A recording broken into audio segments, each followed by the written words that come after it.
This is the Chassidic Story Project with Barak Hullman, podcasting from Jerusalem, Israel. This podcast is sponsored by listeners just like you. To become a supporter of this podcast, please go to HasidicStory.com, HASIDIC story.com. You'll never know, you'll never know, you'll never know, you'll never know.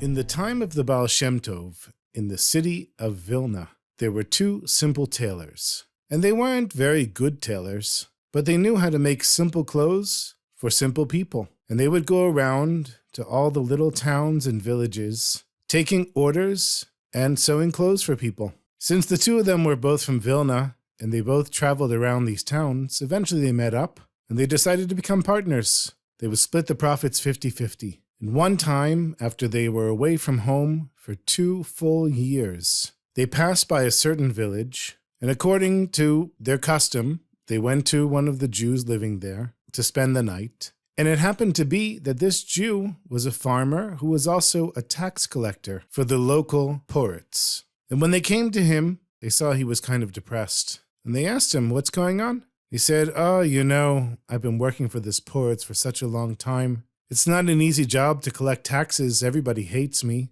And now the poritz wants to kick me out of my farm and take all my money away. He's even threatening to kill me, God forbid, because he's marrying off his daughter, and he needs a tailor to make the wedding gown. And I brought all the fanciest expert tailors from everywhere around, and the poritz was not happy with anyone's work. So the two tailors, they look at one another, and they say, "No, obviously, it's hashgacha pratis. It's divine providence that we're here. Look, we're two tailors, and we're experts. We've traveled all around. For sure we can make a wedding gown that the poritz will like." And the tax farmer, he looked at these two and he said, "Seriously, I brought in the fanciest tailors around, and you guys sell overalls to farmhands and peasants, and you're going to make a fancier wedding gown than the finest tailors around?" And the two of them said, "You know what? What do you have to lose? You brought everyone already. He doesn't like anyone's work. So give us a chance and maybe he'll like it."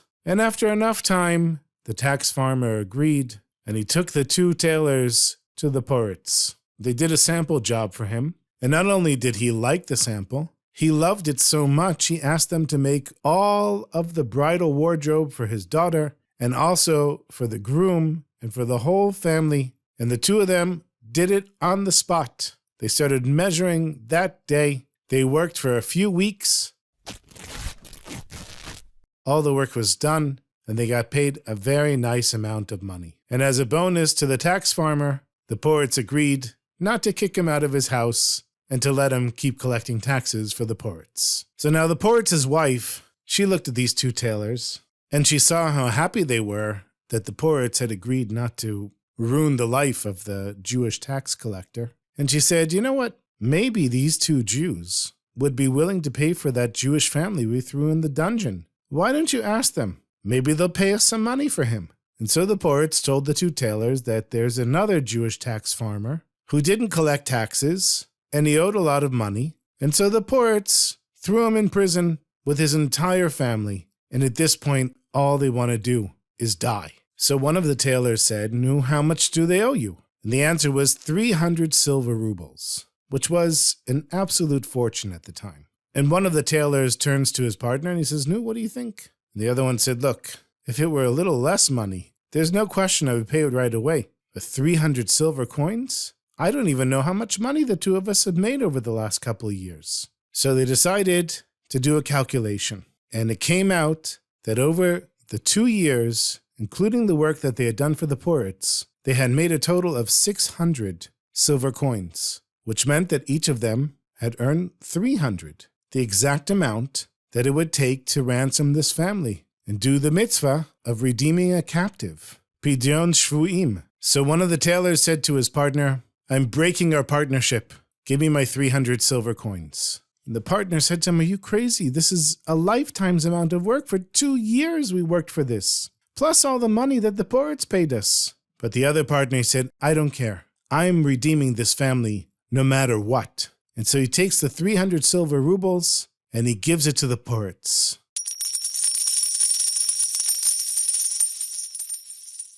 A few minutes later, this poor, dirty, depressed family is taken out of the dungeon. They see the light for the first time in years.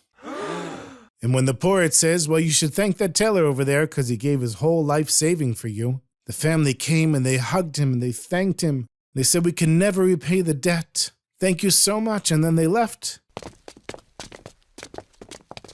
And the two tailors together went back to Vilna. Now the one who had kept all of the money, he opened a business and started making ready-made clothes, which was a new concept at the time. And very quickly, he started becoming very, very wealthy. Whereas the other tailor, the one that had given everything away to redeem the family, he had nothing to live off of. And people nicknamed him the depressed tailor. This poor guy, he had nothing to eat. And when he was absolutely starving, he would ask somebody for a little bit of tzedakah, just so he could get something to eat. Nobody knew where he lived and nobody knew how he survived besides that. One day he was starving and he saw a fellow Jew on the streets of Vilna and he said, please brother, I'm starving. You have to give me a little tzedakah to buy some food. And this was a small-time businessman. And he looks at this poor pauper begging for money, dirty, smelly. He looks down on him. He says, if I give you some tzedakah,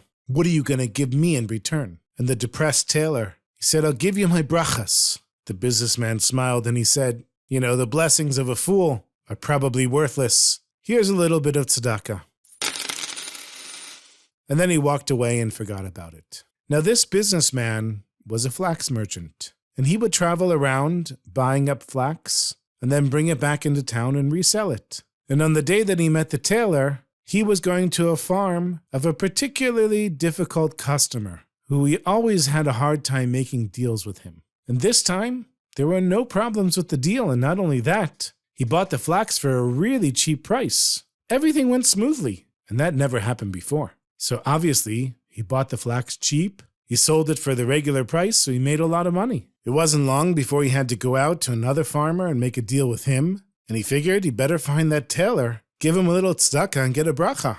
And he did, and the same thing happened. He got it for really cheap, there was no negotiation, and he made a lot of money. So this kept repeating itself. Every time he was about to go for a deal, he would go and find the depressed tailor, give him a little tzedakah, ask him for a bracha, and within a year and a half, he was one of the wealthiest men in all of Vilna. And still nobody knew the secret to his success. And one day he's sitting at a meal, and there's lots of friends and relatives there, and they're all drinking wine, and they're all saying l'chaim to his success. And eventually, the secret came out. It says in the Talmud, your friend has a friend, and your friend's friend has a friend. And so it was that the secret was no longer a secret, and in no time, word spread like wildfire that the depressed tailor's brachas came true. People were lining up just to get a bracha from the depressed tailor, who wasn't so depressed anymore, because money was flowing in, and he really didn't understand what was going on. Now at the same time, there were a couple of Chassidim of the Baal Shem Tov who were passing through Vilna, and they saw this big line, and they said, what's going on here? People said, you don't know? The depressed tailor, his brachas come true. So they went and they watched the depressed tailor giving brachas to everyone, and people paying him money. And when they came back to Mezhibuz, they told the Baal Shem Tov about the depressed tailor. And the Baal Shem Tov wanted to meet him. So he sent the Chassidim back to Vilna and said, please bring him here to Mezhibuz so I can speak with the tailor myself. And when the two of them met, the Heilige Baal Shem Tov said to the depressed tailor, tell me, why did Hashem give you the gift that your brachas should come true? And the tailor, he just shrugged his shoulders and he said, the truth is, I have no idea. One day I was just begging on the street. I was starving.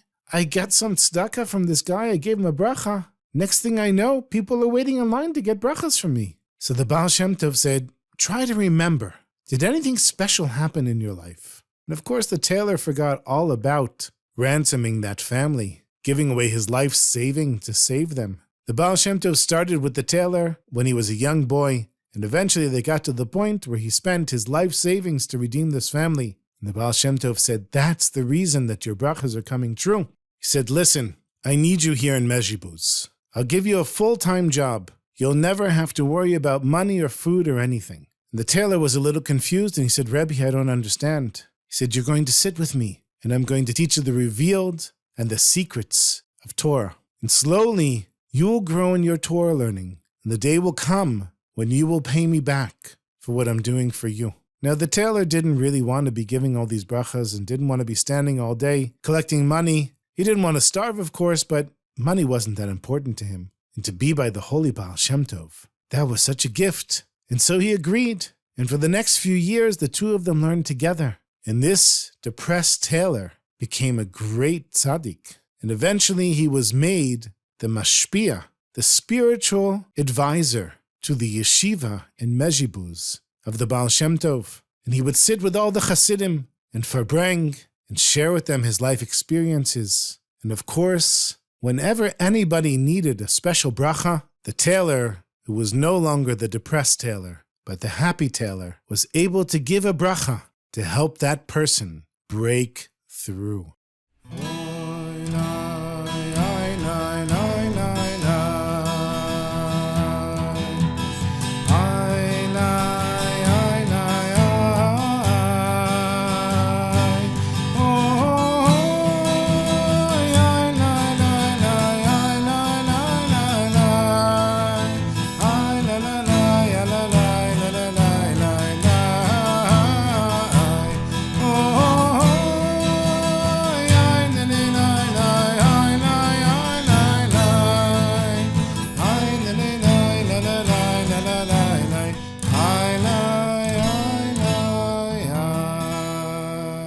Thank you so much for listening to the stories, my sweetest friends. And thank you for all your support. I'd like to thank the latest supporters of this podcast, the Frank family of New York. Thank you for your support. And if you would like to become a financial backer of this podcast by giving a monthly donation or a one-time donation, could be $5, $50, whatever you'd like to give, you can find that link by going to my website, ChassidicStory.com. HASIDIC story.com. And there you'll see a link that says Become a Supporter. There you'll have the options of giving one time or once a month. And there are other ways to support the podcast besides a monthly donation. All you have to do is share this with your friends, leave feedback wherever you are, send me an email or a message wherever you hear this, and just keep listening. That's a great way to continue supporting this podcast. Thank you for listening, and I look forward to our next story together.